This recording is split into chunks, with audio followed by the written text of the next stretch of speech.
Welcome to 95 news. మహిళా సోదరి మండలందరికీ 95 news మహిళా దినోత్సవ శుభాకాంక్షలు. మార్చి 8 ఈ తేదీ చెప్పగానే మహిళలకు ఒక ఆనందం, ఒక సంతోషం. సంవత్సరానికి ఒకసారైనా ప్రభుత్వాలు ఆధిపత్య ధోరణితో వ్యవహరించే పురుషులు మహిళలకు గౌరవం ఇస్తూ ఉంటారు. అదే మహిళా దినోత్సవం. నేడు అంతర్జాతీయ మహిళా దినోత్సవం. అసలు మహిళా దినోత్సవం ఎందుకు జరుపుకుంటారో ఒకసారి తెలుసుకుందామా? అయితే ఈ స్టోరీ చూసేయండి. అంతర్జాతీయ మహిళా దినోత్సవం ప్రతి సంవత్సరం మార్చి 8న జరుపుతారు. ఈ దినోత్సవాన్ని మొదట అంతర్జాతీయ మహిళా శ్రామిక దినోత్సవంగా పిలిచేవారు. వివిధ ప్రాంతాలలో ఈ ఆచరణ మహిళలకు గౌరవం, గుర్తింపునిస్తోంది. ప్రేమల గురించిన సాధారణ ఉత్సవం నుండి మహిళల ఆర్థిక, రాజకీయ, సామాజిక సాధనల ఉత్సవంగా ఉంటుంది. సామ్యవాద రాజకీయ ఘటనగా ప్రారంభమై వివిధ దేశాల్లో, ముఖ్యంగా తూర్పు ఐరోపా, రష్యా, పూర్వ సోవియట్ సమూహపు దేశాల సంస్కృతిలో భాగమైంది. ఇంకొన్ని ప్రాంతాలలో ఐక్యరాజ్య సమితి ఆదేశించినటువంటి విధంగా, ఇంకొన్ని ప్రాంతాలలో ఐక్యరాజ్య సమితి ఉద్దేశించిన విధంగా రాజకీయ, మానవీయ హక్కులు బలంగా ఉండి ప్రపంచవ్యాప్తంగా మహిళల రాజకీయ, సామాజిక హక్కుల పోరాటంపై జాగృతి పెంచే విధంగా జరుపుతారు. ఈ రోజున కొంతమంది వంకాయ రంగు రిబ్బన్ను ధరిస్తారు. ప్రారంభంలో మహిళా దినోత్సవం వేరువేరు తేదీలలో ఆచరించబడింది. చికాగోలో 1908 మే 3, న్యూయార్క్లో 1909 ఫిబ్రవరి 28న జరిగాయి. 1910 ఫిబ్రవరి 27 రెండవ అంతర్జాతీయ సామ్యవాద సమావేశానికి ముందుగా 1910 ఆగస్టులో అంతర్జాతీయ మహిళా సమావేశం కోపెన్హాగన్లో జరిగింది. అమెరికా సామ్యవాదులచే ఉత్తేజితులైన జర్మన్ సామ్యవాది లూయిస్ జెర్జ్ వార్షిక అంతర్జాతీయ మహిళా దినోత్సవం జరపాలని ప్రతిపాదించగా సహ జర్మన్ సామ్యవాది క్లారా జెటిన్ కు సమర్థించారు. అయితే 17 దేశాల నుండి వచ్చిన 100 మంది మహిళలకు ఓటు హక్కుతో పాటు సమాన హక్కులు సాధించడానికి సరి అయిన వ్యూహమని అంగీకరించారు. తదుపరి సంవత్సరం 1911 మార్చి 19న 10 లక్షల మంది పైగా ఆస్ట్రియా, డెన్మార్క్, జర్మనీ, స్విట్జర్లాండ్ దేశాలలో 1911 మార్చి 19న మహిళా దినోత్సవం ఆచరించారు. ఆస్ట్రో హంగేరియన్ రాజ్యంలో 300 పైగా ప్రదర్శనలు జరిగాయి. వియన్నాలో రింగ్ స్ట్రాసెస్ లో ప్రదర్శన చేశారు. మహిళలు ఓటు హక్కు, ప్రభుత్వ పదవుల హక్కు అడిగారు. ఉపాధిలో లింగ విచక్షణ పద్ధతులను ప్రతిఘటించారు. అమెరికాలో ఫిబ్రవరి చివరి ఆదివారం నాడు మహిళా దినోత్సవం జరుపుకుంటూనే ఉన్నారు. 1913లో రష్యాను మహిళలు వారి మొదటి మహిళా దినోత్సవాన్ని ఫిబ్రవరి చివరి ఆదివారం జరుపుకున్నారు. 1914 వరకు మహిళా సమస్యల గురించి ఎన్నో ఆందోళనలు జరిగినా అవేవి మార్చి 8న జరగలేదు. అయితే 1914 నుండి ఆ రోజుని మహిళా దినోత్సవంగా ప్రకటించుకున్నారు. ఆ రోజు ఆదివారం కావడం వలన అలా ప్రకటించి ఉండవచ్చు. కానీ అప్పటి నుండి అన్ని దేశాల్లోనూ మార్చి 8 అనే మహిళా దినోత్సవం తీర్మానించారు. ఇక 1914లో జర్మనీ జరుపుకున్న మహిళా దినోత్సవాన్ని మహిళా ఓటు హక్కు కోసం అంకితం ఇచ్చారు. అయితే 1918లో గానీ వారికి ఓటు హక్కు రాలేదు. 1917లో ఫిబ్రవరిలో విప్లవం ఆ నెల చివరి ఆదివారం సెయింట్ పీటర్స్ బర్గ్ లో మహిళా దినోత్సవం జరుపుకోవడంతో మొదలైంది. ఇక క్యాలెండర్ ప్రకారం ఆ తారీఖు మార్చి 8. ఆ రోజు సెయింట్ పీటర్స్బర్గ్ మహిళలందరూ మొదటి ప్రపంచ యుద్ధం, రష్యాలోని ఆహార కొరత ముగిసిపోవాలని నినదించారు. దీన్నే బ్రెడ్ శాంతి డిమాండ్ గా వ్యవహరించారు. లియోన్ ట్రోట్స్కీ ప్రకారం ఆ రోజే ఒక విప్లవానికి పునాదులు పడతాయని ఎవరూ ఊహించలేదు.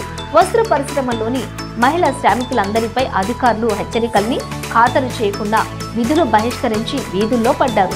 అవే విప్లవానికి తొలి అడుగులు. అక్టోబర్ విప్లవం తర్వాత సోవియట్ యూనియన్లో ఆ రోజుని అధికారిక సెలవు దినంలా ప్రకటించడానికి బొలిష్విక్ అలెగ్జాండర్ కొలైండెన్లు వ్లాదిమిర్ లెనిన్ ఒప్పించడంతో కృతజ్ఞతలయ్యారు. కానీ 1967 వరకు అది అమల్లోకి రాలేదు. అదే సంవత్సరం సోవియట్ మహిళలు అప్పటి వరకు చూపిన సాధికారత స్మారకార్థం మార్చి 8న యుఎస్ఆర్ ప్రభుత్వం ఆ దినాన్ని అధికార సెలవు దినంగా ప్రకటించింది. 1917 సోవియట్ విప్లవం తర్వాత రష్యా కూడా దీనిని ప్రకటించింది. చాలా మట్టుకు కమ్యూనిస్ట్, సోషలిస్టు దేశాల్లో దీన్ని పాటించేవారు. 1922 నుంచి చైనా వారు, 1936 నుంచి స్పానిష్ వారు దీనిని అంగీకారంగా ప్రకటించుకున్నారు. 1949 అక్టోబర్ 1లో చైనా పీపుల్స్ రిపబ్లిక్ ఏర్పడింది. వారి రాష్ట్రీయ మండలి డిసెంబర్ 23న మార్చి 8ని అధికారిక దినంగా ఉత్సవిస్తూ చైనా మహిళలకి ఆ రోజు సగం సెలవు ప్రకటించింది. ఉభయ తెలుగు రాష్ట్రాల్లో 2022 మార్చి 8న జరుపుకునే అంతర్జాతీయ మహిళా దినోత్సవాన్ని పురస్కరించుకుని మహిళా ఉద్యోగులకు తెలంగాణ సర్కార్, ఆంధ్రప్రదేశ్ ప్రభుత్వం ప్రత్యేక సెలవు ప్రకటించింది. ఇక కేంద్ర సాంస్కృతిక శాఖ మహిళలకు భారత పురావస్తు విభాగం పరిధిలో ఉండే అన్ని ప్రాచీన కట్టడాలను ఆ రోజున ఉచితంగా సందర్శించే అవకాశాన్ని కల్పిస్తోంది. సుమారు 100కు పైగా దేశాలలో ఈ దినోత్సవం జరుపుకున్నారు. 2011 మార్చి 8న ఈ దినోత్సవ వేడుకలు 100 వసంతాలు పూర్తి చేసుకున్నాయి. యుఎస్లో అధ్యక్షుడు బరాక్ ఒబామా 2011 మార్చిని మహిళల చారిత్రక మాసంగా ప్రకటించారు. దేశ చరిత్ర నిర్మాణంలో మహిళల పాత్రని గుర్తించాలని అమెరికన్లకు పిలుపునిచ్చారు. ఆస్ట్రేలియా ఈ సందర్భంగా 20 సెంట్ల నాణ్యాన్ని 100 వసంతాల మహిళా దినోత్సవాన్ని పురస్కరించుకుని విడుదల చేసింది. ఈజిప్ట్లో మాత్రం ఈ దినం విషాదాన్ని మిగిల్చింది. తాహిర్ స్క్వేర్లో హక్కుల కోసం నినదిస్తున్న మహిళల్ని పురుష సమూహాలు చెదరగొట్టాయి. ఇదంతా పోలీస్, మిలిటరీ బలగాల కళ్ళెదుటే జరిగింది. హదీల్ ఆల్ షల్ఫీ ఏపీకి రిపోర్టు రాస్తూ ఆ సంఘటనని ఇలా వర్ణించారు. బుర్కాలలో, జీన్స్లలో, వివిధ దుస్తుల్లో ఉన్న మహిళలు కైరో సెంట్రల్లోని తాహిర్ స్క్వేర్కి మహిళా దినోత్సవం జరుపుకోవడానికి చేరుకున్నారు. కానీ అధిక సంఖ్యలో పురుషుల మూకలు అక్కడికి చేరుకుని వారిని చెదరగొట్టారు. అంతర్జాతీయ మహిళా దినోత్సవం కార్మిక ఉద్యమం నుంచి పుట్టుకొచ్చింది. దీనిని ఐక్యరాజ్య సమితి గుర్తించి ఏటా నిర్వహిస్తోంది. ఈ దినోత్సవాన్ని అంతర్జాతీయ స్థాయిలో నిర్వహించాలన్న ఆలోచన క్లారా జెట్కిన్ అనే ఒక మహిళది. కోపెన్హేగన్ నగరంలో 1910లో జరిగిన international conference of working women సదస్సులో ఆమె ఈ ప్రతిపాదన చేశారు. 17 దేశాల నుంచి ఈ సదస్సుకు హాజరైన 100 మంది మహిళలు క్లారా జెట్కిన్ ప్రతిపాదనను ఏకగ్రీవంగా అంగీకరించారు. అంతర్జాతీయ మహిళా దినోత్సవాన్ని తొలిసారిగా 1911లో ఆస్ట్రియా, డెన్మార్క్, జర్మనీ, స్విట్జర్లాండ్ దేశాల్లో నిర్వహించారు. 2011లో అంతర్జాతీయ మహిళా దినోత్సవం శతాబ్ది వేడుకలు కూడా జరిగాయి. సుమారు 100 సంవత్సరాల క్రితం 8 గంటలు పని, సమాన వేతనం, ఓటు హక్కు మొదలైన డిమాండ్ల కోసం శ్రామిక మహిళలు పోరాటాలు చేశారు. దానికి గుర్తుగా మార్చి 8 అంతర్జాతీయ మహిళా దినోత్సవం ఏర్పడింది. ఆ పోరాట వారసత్వాన్ని ముందుకు తీసుకెళ్లాలి. కానీ అలాంటి చారిత్రాత్మక ఘటనలు సాధారణ వ్యవహారాలుగా మిగిలిపోతుండడం నేటి విషాదం. ఆ ఉద్యమాల చరిత్రను మరుగున పడేసి వాటి స్థానాల్లో వేడుకలను నిర్వహిస్తున్నారు. లాభాలను తెచ్చిపెట్టే మార్కెట్ ప్రేరేపిత ప్రాజెక్టులుగా మార్చివేస్తున్నారు. అలాంటి ఘటనల వెనుక ఉన్నటువంటి చరిత్రను మరుగుపరుస్తున్నారు. కేంద్రంలో బీజేపీ ప్రభుత్వం రెండోసారి అధికారంలోకి వచ్చాక దేశవ్యాప్తంగా మహిళలు, పిల్లలపై అత్యాచారాలు, హింసలు బాగా పెరిగాయి. పని ప్రదేశాల్లో శ్రామిక మహిళలు వివక్షత, వేధింపులకు గురవుతున్నారు. మహిళలకు సమాన హక్కులు, శ్రమకు గుర్తింపు, సమాన వేతనాలు, సమాన హక్కుల కోసం మహిళలపై అత్యాచారాలు, హింసను అరికట్టడం, నేరస్తులకు కఠిన శిక్షలు, చట్టసభల్లో 33% రిజర్వేషన్లు తదితర సమస్యలపై దేశవ్యాప్తంగా ఉద్యమాన్ని చేపట్టాలని సిఐటియు నిర్ణయించింది. ఇంటి పని, వంట పని, గృహ నిర్వహణ, పెద్దల పిల్లల సంరక్షణ, నీళ్లు, వంట చెరుకు తీసుకురావడం మొదలైన పనులతో మహిళలు రోజు మొత్తం శ్రమిస్తున్నారు. భారతదేశంలో మహిళలు తమ ఇల్లు, పిల్లలు, పెద్దల కోసం చేస్తున్న జీతభత్యం లేని శ్రమ విలువ దేశ స్థూల జాతీయోత్పత్తిలో 3.1% అని ILO తన నివేదికలో పేర్కొంది. గ్రామీణ ప్రాంతాల్లోని రైతు, వ్యవసాయ, గ్రామీణ కార్మిక, ఇటుక బట్టీలు, బీడి మొదలైన కుటుంబాల్లోని స్త్రీలు వీటితో పాటు పశువుల పెంపకం, వ్యవసాయ పనులు కూడా చేస్తారు. తాగునీరు, వంట చెరుకు, పిల్లలు, వృద్ధుల సంరక్షణ కేంద్రాలు, ఆరోగ్య వసతులు అందుబాటులో లేకపోవడంతో ఈ మొత్తం బాధ్యత, పనులు ఆడవారి మీద పడుతున్నాయి. ఇన్ని బాధ్యతలు మోయాల్సి రావడంతో వారి సమయం, శక్తి మొత్తం ఈ వేతనం లేని శ్రమకే వెచ్చిస్తున్నారు. ఇటువంటి వేతనం లేని సంరక్షణ పనుల కోసం పట్టణ, గ్రామీణ ప్రాంతాల్లో మహిళలు రోజులో 5 గంటలకు పైగా వెచ్చిస్తున్నారు. వీటన్నింటితో పాటు పని ప్రదేశాలలో శ్రామిక మహిళల వేతనాలు, సర్వీసు కండిషన్లు, గౌరవం, పదోన్నతుల విషయంలో తీవ్ర వివక్షకు, అవమానాలకు గురవుతున్నారు. ప్రపంచవ్యాప్తంగా 57 మిలియన్ల మంది సరైన ఆరోగ్య సంరక్షణ వసతులు లేక ఉద్యోగాలు వదిలేస్తుంటే ఆ ఖాళీలను వేతనం లేని కార్మికులతో నింపుతున్నారు. పీల్చి పిప్పి చేస్తున్న పని భారం కారణంగా అత్యధిక మంది మహిళలు తప్పనిసరి పరిస్థితుల్లో ఉద్యోగాలు వదిలేస్తున్నారు. మన దేశ జనాభాలో సగం మంది మహిళలో అత్యధిక మంది సంరక్షణ, సేవా పనులు చేస్తున్నారు. ఆరోగ్య సంరక్షణ, అనుబంధ పౌష్టికాహారాన్ని అందించే అంగన్వాడీ, ఆశా, మధ్యాహ్న భోజన కార్మికులు మొదలైన స్కీమ్ వర్కర్లను ప్రభుత్వం కార్మికులుగా గుర్తించడం లేదు. ఈ పథకాలను వ్యవస్థీకృతం చేసి విస్తృత అసంఘటిత రంగం మహిళలు, పిల్లలకు ఆరోగ్య శిశు రక్షణ సౌకర్యాలు కల్పించాల్సింది పోయి బీజేపీ నాయకత్వంలోని కేంద్ర ప్రభుత్వం ఈ స్కీమ్లకు నిధులను తగ్గించేసి ప్రైవేటు వారికి అప్పగించి క్రమంగా మూసేయాలని చూస్తోంది. ILO సిఫారసులు 45, 46ను అనుసరించి స్కీమ్ వర్కర్లను కార్మికులుగా గుర్తించాలని, కనీస వేతనాలు, పెన్షన్ చెల్లించాలనే దీర్ఘకాల డిమాండ్లు ఇంకా పెండింగ్ లోనే ఉన్నాయి.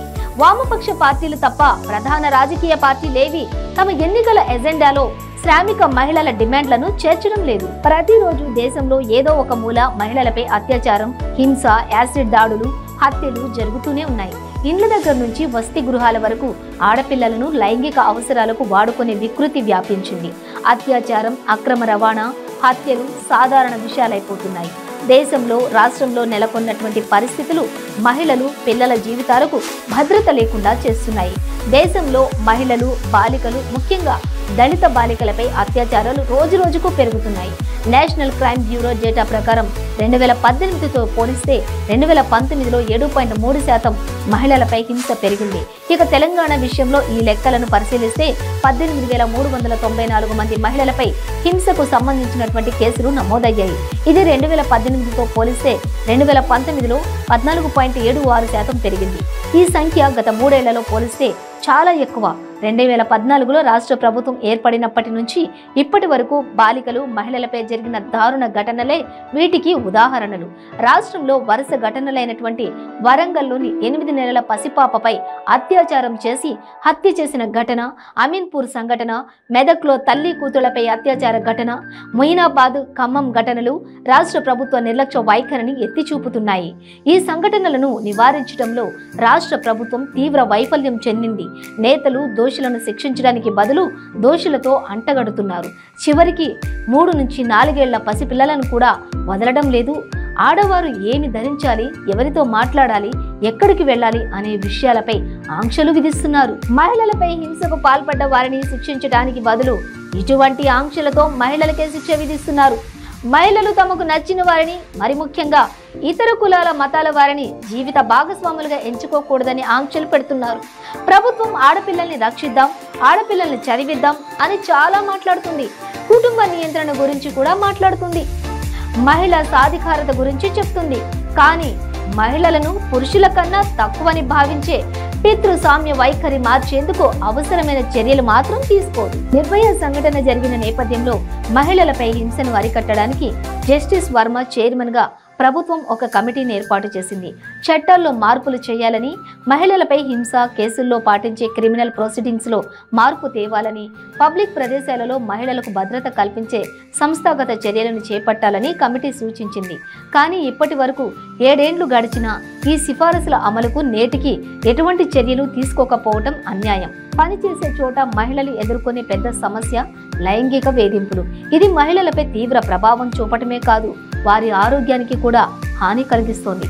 పని ప్రదేశాలలో లైంగిక వేధింపుల నిరోధక చట్టం వచ్చి 5 ఏళ్లు దాటిపోయినా కనీసం ప్రభుత్వ రంగంలోనైనా ఈ చట్టం సరిగ్గా అమలు కాకపోవడం అన్యాయం. స్థానిక సంస్థలు, పంచాయతీలలో మహిళలకు 33% రిజర్వేషన్ 1992 నుంచే అమల్లో ఉంది. 3 అంచెల పంచాయతీ వ్యవస్థలో నేడు 10 లక్షల కన్నా ఎక్కువ మంది మహిళలు ప్రజాప్రతినిధులుగా తమ బాధ్యతలు నిర్వర్తిస్తున్నారు. 33% ప్రాతినిధ్యం పంచాయతీరాజ్ వ్యవస్థలో ఉంది. ఈ స్థానాల్లో రాజకీయ భాగస్వామ్యాన్ని అయితే పొందుతున్నారు. కానీ స్వతంత్రంగా ఎంతవరకు పనిచేయగలుగుతున్నారు అంటే మిగిలేది నిరాశే.